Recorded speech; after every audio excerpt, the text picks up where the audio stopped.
I'm Άντριου Πάρκερ. I'm a biologist, and I accidentally came across a parallel between science and religion. And I've written this up in a book called The Genesis Enigma.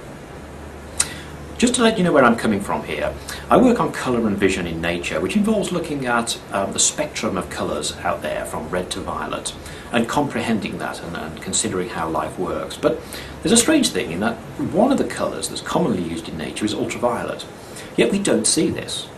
So butterflies are displaying beautiful ultraviolet patterns along with flowers and birds, and yet we have no idea of this. We know it's there through measuring it with scientific equipment, but we just can't comprehend it. We can't add it to our thoughts. Another interesting point is the virtual reality one, in that colour actually doesn't exist at all. Colour is something that's born in our brains.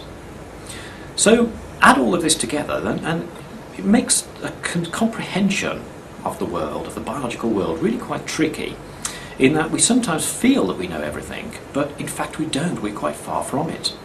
Indeed, if there are there are things out there we know from scientific equipment, but what if we don't have scientific equipment to measure everything that there is out there? There could be other things too.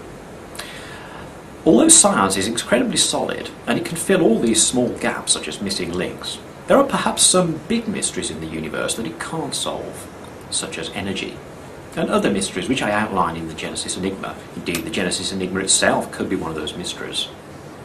So bearing all this in mind, it does appear that possibly the sensible option is to consider that science has its boundaries. Science is very solid the way it works, but it can only go so far, beyond which there are perhaps some real mysteries that we're never going to comprehend. And maybe God falls into this space, or even occupies this space beyond science.